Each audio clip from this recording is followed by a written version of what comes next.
Hello friends, welcome to Gyanshila. So friends, जैसा कि आपको पता है हमारे कई सारे स्टूडेंट्स हैं जो एसएससी सीजीएल 2019 के टीयर 2 की तैयारी कर रहे हैं और आपको ये भी पता है कि एग्ज़ाम पोस्टपोन्ड हुई है 5 नवंबर से 15 नवंबर। तो इसकी वजह से क्या हो रहा है, जो आपका डिस्क्रिप्टिव पेपर है उसके लिए आपको टाइम बिल्कुल नहीं मिल रहा है। ठीक है, और कल मेरे पास में ना बहुत सारे मैसेज आए बच्चों के और ज़्यादातर बच्चों का यही कॉमन सवाल था कि सर इसके लिए तैयारी कैसे करें, मतलब क्या कोई कोर्स खरीदने की ज़रूरत है या कोई गाइडेंस की ज़रूरत है या फिर कोई पर्टिकुलर बुक आप बता दो जिसको कि हम रेफ़र करके इसकी तैयारी कर लें। तो फ्रेंड्स, इस वीडियो के अंदर मैं आपको यही बताने वाला हूँ। पहली चीज़ तो आपको ये बताऊँगा, दो चीज़ें बताऊँगा। पहली चीज़ तो ये कि आपको इसकी तैयारी करने के लिए ना ही किसी कोर्स को खरीदने की ज़रूरत है, ना ही कोई किताब खरीदने की ज़रूरत है और ना ही किसी के गाइडेंस की ज़रूरत है। मतलब कि आप बिना किसी सपोर्ट के और बिना किसी गाइडेंस के भी इस पर्टिकुलर की बात कर रहा हूँ मैं, डिस्क्रिप्टिव की तैयारी कर सकते हो। ठीक है, और ये तैयारी आप कैसे करोगे, आपके पास जो ऑलरेडी एक्सपीरियंस है, आपके पास जो एग्जिस्टिंग नॉलेज है उसको यूज़ करके। दूसरी चीज़ मैं आपको यही बताने वाला हूँ कि ये काम आप कैसे करने वाले हो, कैसे आप अपने नॉलेज को यूज़ करके, अपने पास जो एक्सपीरियंस आपके पास में ऑलरेडी है उसका उपयोग करके एक अच्छा ऐसे आप लिख सकते हो। और देखिए, वैसे भी ना फ्रेंड्स, आपको ऐसी कोई मेथड की भी ज़रूरत है।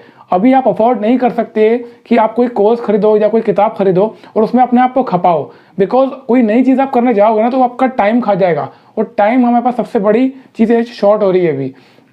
5 नवंबर को पहले एग्जाम थी जो 15 नवंबर को खसक गई है। 5 नवंबर से एग्जाम अगर होती तो फिर हमारे पास 15 दिन थे और 15 दिन बहुत ज़्यादा तो नहीं थे लेकिन सफिशिएंट थे, हम तैयारी कर सकते थे। बट अभी आपके 18 को एग्जाम खत्म हो रही है और 22 को ही आपका डिस्क्रिप्टिव है, तो 4 दिन में कुछ भी नहीं होने वाला है। तो जो भी आपको करना है अभी करना है, और अभी करने का मतलब ये है कि आपके पास में आपको दूसरी तैयारी भी करना है। आपको टीयर 2 के इंग्लिश पढ़ना है, क्वांट पढ़ना है, उसके अलावा अगर आप जेएसओ वाले की तैयारी करो स्टैटिस्टिक्स आप पढ़ोगे, या आप एओ की तैयारी करो तो फाइनेंस इकोनॉमिक्स वाला पेपर पढ़ोगे। तो पेपर्स ऑलरेडी आपके पास पढ़ने वाले ऑलरेडी हैं और उसके साथ में आपको डिस्क्रिप्टिव की तैयारी करना। तो यहाँ पर आप कुछ भी नया मत करो, मैं आपको जो बता रहा हूँ फुल प्रूफ तरीका है, प्रैक्टिकल तरीका है, और इसको अगर आप फॉलो करोगे डेफिनेटली आपका बहुत अच्छा स्कोर आएगा। जितना आपके अंदर है कैलिबर उतना आप बाहर निकाल पाओगे, इसकी मैं आपको इंश्योर कर सकता हूँ। ठीक है, तो पूरा वीडियो आप जरूर देखिएगा। सबसे पहली चीज़ तो ये है कि मैं आपको बता देता हूँ कि कौन कौन से टॉपिक्स आए हुए हैं। 2016 में पहली बार एसएससी ने डिस्क्रिप्टिव चालू करा था, इसके पहले इंटरव्यू होता था।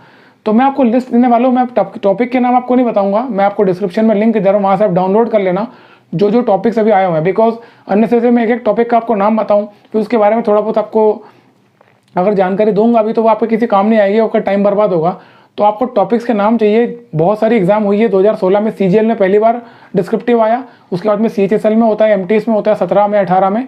तो जितने भी टॉपिक्स एसएससी ने पूछे हैं उन सब की लिस्ट मैं आपको डिस्क्रिप्शन में लिंक दे रहा हूँ, आप डाउनलोड कर लेना, अपने पास रखना, आपके काम आएगी बहुत। और उसके अलावा कुछ सैंपल ऐसे मैं आपको दूंगा तो उसके भी लिंक आपको डिस्क्रिप्शन में वहीं पे आपको मिल जाएंगे। तो सैंपल ऐसे को आप रेफर कर सकते हो कि कैसे आपको ऐसे लिखना चाहिए एग्जाम के लिए, तो वो आप डिस्क्रिप्शन से ले लीजिएगा, मैं आपको डिटेल में नहीं बता रहा। ठीक है, क्योंकि अननेसेसरी टाइम बर्बाद करने से मतलब नहीं है। यहाँ पर हम केवल काम की बात करेंगे, हम केवल ये बात करेंगे कि आपको एक अच्छा ऐसे कैसे लिखना है, इसकी तैयारी आपको कैसे करना है कम समय में।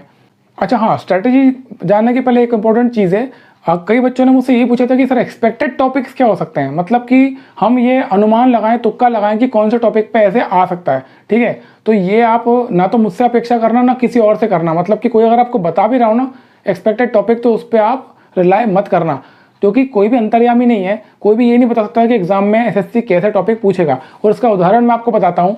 एसएससी ने 2016 में जब पहली बार ये डिस्क्रिप्टिव एग्जाम स्टार्ट हुआ था, इंटरव्यू को हटा के डिस्क्रिप्टिव हुआ था, तो उस समय क्या हुआ था ना, गवर्नमेंट नई नई इंडिया में आई थी और कई सारे इनिशिएटिव्स हुए थे। तो सबको ये लग रहा था कि जो रिसेंट फिनोमेना चल रहा है, जैसे कि डिजिटल इंडिया कैंपेन लॉन्च हुआ था, स्वच्छ भारत अभियान लॉन्च हुआ था, इसके अलावा कई सारे startup India, stand up India, बहुत सारी चीज़ें लॉन्च हुई थी, डिमोनेटाइजेशन हुआ ही था जस्ट। ठीक है, तो ये सब इंटरलिंक्ड भी थे चीज़ें, तो सबको लग रहा था कि ऐसा कुछ पूछा जाएगा। लेकिन एसएससी ने क्या पूछा, in an event of earthquake what you should do and what you should not do. मतलब कि आप समझने की कोशिश करो कि ऐसे पूछने का पर्पस क्या है। ऐसा जरूरी नहीं कि जो अभी चल रहा है वही पूछा जाए, और ना ही एक्सपेक्टेड हो सकता है। आप देखिए, उस समय जब ये एग्जाम हुई थी ना सीजीएल की डिस्क्रिप्टिव पेपर 2016 वाला, तब कोई आसपास ऐसा कोई बड़ा इवेंट नहीं था जैसे अर्थक्वेक आया हो, फिर भी ये पूछा गया। क्यों पूछा गया? बिकॉज ये आपकी नॉलेज चेक नहीं कर रहा है। ये नहीं पूछ रहे कि अर्थक्वेक क्या होता है, प्लेट टेक्टोनिक्स क्या होती है, वो ये पूछ रहे हैं in an event of earthquake what you should do and what you should not do. मतलब वो आपकी अवेयरनेस चेक कर रहे हैं, वो ये जानना चाहते हैं कि आप क्या समझते हो। As a person, as an individual. मान लीजिए आपके पास में ऐसे कोई घटना आ जाती है, तो अगर आप पढ़े लिखे हो तो आप कैसे बिहेव करोगे, आप क्या करोगे और क्या नहीं करोगे। तो आप समझ सकते हो कि यहाँ पर ना आपकी प्रैक्टिकल एक्सपीरियंस ज़्यादा काम आ रहा है ऐसे राइटिंग में, ना कि थ्योरेटिकल एक्सपीरियंस। तो कोई भी आपको यार ये लाइन दे देता ना, लाइन से टॉपिक लिख के दे दे कि ये एक्सपेक्टेड टॉपिक्स हैं और इसको पढ़ लोगे तो इसमें से अनुमानित है कि आ जाएगा, तो वो फ्रॉड है, बता रहा हूँ। ऐसा कुछ नहीं होने वाला है। कोई भी ये जज नहीं कर सकता, कोई भी तुक्का नहीं लगा सकता कि एसएससी ये पूछेगा। और मैं आपको भी बताने वाला हूँ, जो मैं आपको तरीका बताऊंगा ना, उससे आपको समझ में आ जाएगा कि तैयारी आपको कैसे करनी है। ठीक है, तो बिल्कुल भी जब भी एग्जाम में जाओगे, आपको पहले से नोट कर लो। आप जब एग्जाम आप देने जाओगे ना डिस्क्रिप्टिव की, तो माइंड में ये लेके मत जाना कि ये आ सकता है। ये सोच अगर आप लेके गए तो आप बहुत बड़ा ब्लंडर कर रहे हो, आपको बहुत नुकसान उठाना पड़ेगा एग्जाम में। ठीक है, प्रिपरेशन कैसे करनी मैं आपको बताने वाला हूँ, एक एक करके मैं एक सब कुछ बताऊंगा आपको। ठीक है, तो ये ध्यान रखना, एक्सपेक्टेड टॉपिक की लिस्ट मुझसे उम्मीद मत करना, जो आ चुके हैं मैं आपको बता दूंगा, उसकी लिंक डिस्क्रिप्शन में दे रहा हूँ, ताकि आप डाउनलोड कर सकते हो और देख सकते हो कि हाँ कैसे टॉपिक्स पूछे जा रहे हैं, ताकि आप तैयार रहो। ठीक है, तो ये चीज़ होगी पहली चीज़। इसके बाद हम बात करते हैं कि प्रिपरेशन स्ट्रेटेजी कैसे होना चाहिए। तो सबसे पहली चीज़, तो जैसे कि आज से आप तैयारी शुरू कर रहे हो, तो आप ये मान लेना कि आपके पास में महज 20 दिन है ना। आज लगभग आज 19 तारीख है, 22 को आपका एग्जाम है, लेकिन बीच में आपकी टियर 2 की एग्जाम भी होगी, तो आपको फोकस करना पड़ेगा। तो आप सब काट कूट के मान लो कि 20 दिन आपके पास में है। 20 दिन में आपको 75 मिनट्स पर डे देना है। 1 घंटा 15 मिनट आपको डेली देना है केवल टियर 3 के लिए। उसमें आपको कैसे तैयारी करना है, कैसे ब्रेकअप देना, वो आपको बताऊंगा। 2 हिस्सों में मैं आपको समझाना चाहता हूँ कैसे आपको प्रिपरेशन करना है। पहली चीज़ तो ये कि फॉर्मेट क्या है ना। एग्जाम के फॉर्मेट पे आपको काम करना पड़ेगा। फॉर्मेट मतलब क्या, देखो सबसे पहली चीज़ तो ये कि आपने स्कूल में, कॉलेज में क्या किया, हमको कॉपीज मिलती थी और लाइन वाली कॉपीज में हम लिखते थे आंसर्स को। लेकिन यहाँ पर फ्रेंड ऐसा नहीं होता है। यहाँ पर आपको बॉक्स वाली कॉपी मिलती है, और ये जो बॉक्स वाली कॉपी होती है ना, इसके अंदर आपको ऐसे और लेटर लिखना होता है। और ये आपके लिए बहुत ही नया एक्सपीरियंस होगा अगर आपको ये पता नहीं है तो। और अगर आपको नहीं पता है, नया एक्सपीरियंस आपके लिए है, तो पॉसिबली इसमें भी आप गलती करने वाले हो। तो ये चीज़ आप ध्यान रखना। मैं डिस्क्रिप्शन में लिंक दे रहा हूँ, मैंने एक फॉर्मेट बना रखा है इसका, डिस्क्रिप्शन में लिंक दे रहा हूँ, उसको डाउनलोड कर लेना, उसको फोटोकॉपी करवा लेना, और बहुत सारी ऐसी अपने पास में रखना ताकि आप प्रैक्टिस कर सको। क्योंकि देखिए क्या होता है ना, ये जो बॉक्सेस है ना, इसमें एक रूल है कि इसके अंदर एक बॉक्स के अंदर आपको एक ही वर्ड लिखना है। ओके, अगर आप कॉमा लगाते हो तो वर्ड के बाद कॉमा लगा दो, लेकिन फिर अगले बॉक्स में आपको अगला वर्ड लिखना है। तो आप ये नहीं कर सकते कि एक बॉक्स में 2 वर्ड लिख दो, या जब आप लिखोगे तो एक बॉक्स में जो आप वर्ड लिख रहे हो वो बॉक्स को क्रॉस नहीं करना चाहिए। तो बॉक्स की लाइंस हैं और लाइंस के अंदर ही लिखा होना चाहिए। तो ये क्या होगा, जब आपने प्रैक्टिस इस चीज़ की नहीं करी होगी, इन बॉक्स के अंदर लिखने की प्रैक्टिस आपने नहीं करी होगी ना, तो पॉसिबली एग्जाम में आप गलती करोगे। क्योंकि होगा क्या, एग्जाम में आपके सामने टॉपिक आया तो आपका पूरा फोकस उस टॉपिक के ऊपर सोचने में चला जाएगा, और आप ये भूल जाओगे कि आपको इसका भी ध्यान रखना है कि बॉक्स के अंदर आपको लिखना है, एक बॉक्स में एक ही वर्ड लिखना है, और पॉसिबली आप ये गलती कर जाओगे। ठीक है, हो सकता है इसके मार्क्स आपको शायद इसका ऐसा नहीं हो कि आपको डिस्क्वालीफाई कर दें, लेकिन एग्जामिनर ये समझ जाएगा कि आपने इसके लिए प्रिपरेशन नहीं की है। ठीक है, तो ये फॉर्मेट में ही आपको प्रैक्टिस करना है, इसका आप ध्यान रखना। पहली चीज़ ये बॉक्स वाला फॉर्मेट। अब बात कर लेते हैं ऐसे की फॉर्मेट की। ऐसे का फॉर्मेट क्या होता है, देखिए ऐसे राइटिंग जो होता है ना, वो बेसिकली आपकी उस पर्टिकुलर टॉपिक पे ओपिनियन को चेक करने के लिए होता है, वो नॉलेज चेक नहीं करता।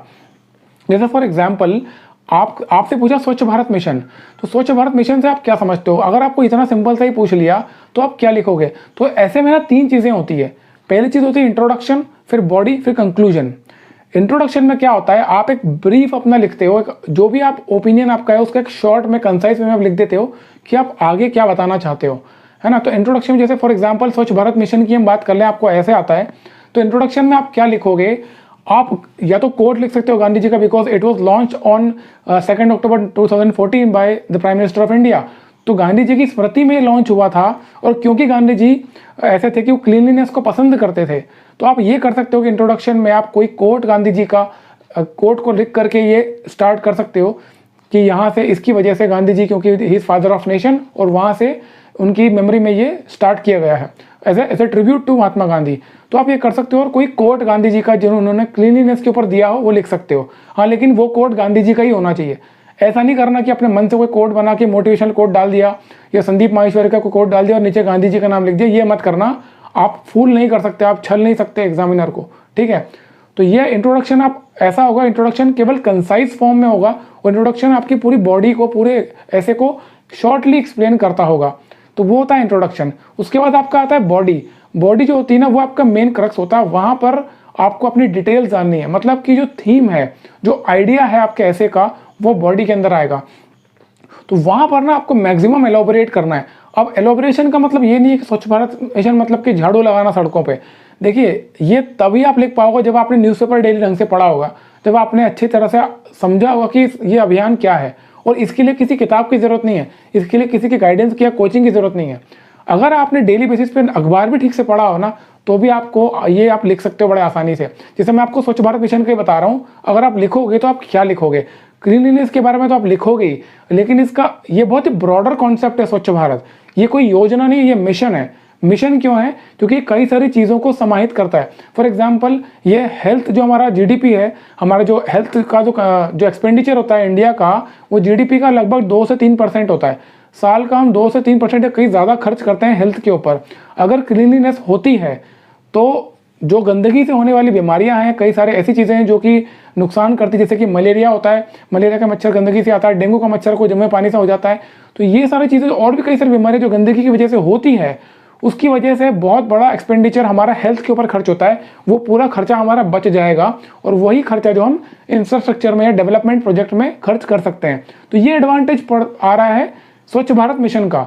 मतलब साफ सफाई का लिंक जो है वो हेल्थ एक्सपेंडिचर से है, ये आपको लिंक करना आना चाहिए। इसके अलावा हम क्या लिख सकते हो, आप लिख सकते हो टूरिज्म का। जैसे कि आप क्लीनिनेस आपके देश में है, तो जो फॉरेन टूरिस्ट होंगे उनकी आने की तादाद बढ़ेगी, बिकॉज कोई भी साफ सुथरी जगह जाना ही पसंद करता है। तो आपकी टूरिज्म सेक्टर जो है उसको भी बूस्ट मिलेगा। तो ठीक है, आप समझ पा रहे हो कि आपको जो ओपिनियन बहुत ही ब्रॉड होना चाहिए, आपकी समझ होना चाहिए, और ये आपको कोई सिखा नहीं सकता।